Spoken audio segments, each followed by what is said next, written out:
افغانستان سے دراندازی کم نہیں ہوئی، ہم دیکھ رہے ہیں جو کچھ صورتحال وہاں سے چلتی رہی ہے.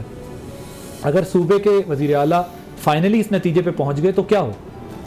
دیکھیں، صوبے کا وزیر اعلیٰ کسی ملک کے ساتھ ڈائریکٹ رابطہ نہیں کر سکتا. یہ ریاست کے ساتھ بات کرتی ہے، تھرو فارن آفس آپ کو بات کرنی پڑتی ہے، تھرو فیڈرل گورنمنٹ آپ کو بات کرنی پڑتی ہے.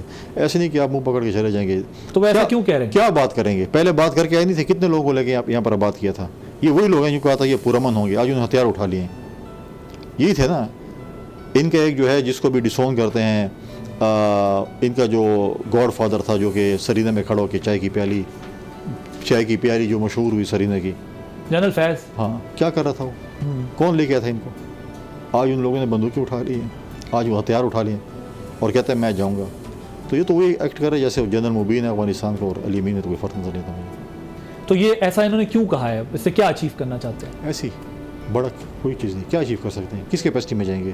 کون سی گارنٹیاں دے سکتے ہیں؟ یہ مجھے بتائیں. کیا تھا، لیکن ہم نے دیکھا کہ 8 ستمبر کے بعد جو ہے الٹا اسمبلی کے اندر اور خطرناک سپیچز ہونا شروع ہو گئی، اور ان کے پاس ایک بہت بڑی اکثریت ہے. آپ ابھی بھی سمجھتے ہیں کہ ہاؤس ان کے خلاف جا سکتا ہے؟ آج تک کوئی اسمبلی گئے؟ جب سے میں دعویٰ کی اس وقت سے اسمبلی گئے. پچھلے کئی دنوں سے کہہ رہے ہیں کہ میں اسمبلی آؤں گا، ڈیفینیٹلی وہ آئیں گے، ویسے اسمبلی اسپیچ بھی کریں گے. لیکن میرا دعویٰ بھی میں اسی دعوے پہ قائم ہوں. آپ اگر گن پوائنٹ پہ اپنے ایم پی ایس کو بولیں کہ آپ جا کے ریاست کے خلاف تقریریں کریں، آپ فوج کے خلاف تقریریں کریں. PTI chief minister gun point پہ اپنے ایم پی ایس سے تقریریں کروا رہے ہیں؟ بالکل کروا رہا ہے. اور چوتھے دن اسمبلی میں کیا تماشا شروع ہے؟ یہ بہت بڑا بیان ہے. بالکل کرا رہا ہوں. پریشرائز کر رہے ہیں ہم کو. میں کہہ رہا ہوں پولیس کی جو ہڑتالیں ہوئی ہیں کس کے کہنے پہ ہوئی؟ انہی کے کہنے پہ ہوئی ہیں. انہوں نے ان کو ایسی پکچر پیش کی ہے کہ شاید ہمیں وفاق پیسے نہیں دے رہا، فوج ہمارے شاید خلاف ہے اور ہمارے ساتھ یہ کر رہی ہے. لیکن میں پوچھتا ہوں کہ 600 ارب روپے جو وار آن ٹیرر میں ان کو ملے تھے سیکیورٹی کے حوالے سے، جو مقروض ہے، جو پاکستان پیپلز پارٹی پریزیڈنٹ زرداری صاحب کا ایک احسان تھا ہمارے صوبے پر، 1% آف NFC ایوارڈ، 600 ارب روپے ملے. کہاں خرچ کیے انہوں نے؟ اپنی عیشوں پہ خرچ کیے، کرپشن پہ خرچ کیے، کس چیز پہ خرچ کیے انہوں نے؟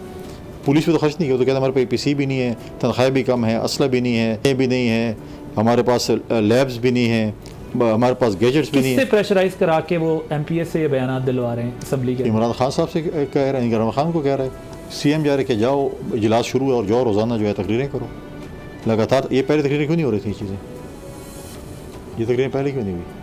آج ہی ہو رہے ہیں. ان کو آج خیال آیا اس قسم کی تقریریں کرو، تاکہ یہ چاہتے ہیں کہ شاید ریاست اور فوج یا اسٹیبلشمنٹ بیک فٹ پہ چلے جائے گی، اور ہم جو بھی ریاست کے خلاف باتیں کریں، جو بھی ہم کریں وہ ہمارے لیے. سبسکرائب کریں اور بیل دبائیں تاکہ کوئی خبر رہ نہ جائے.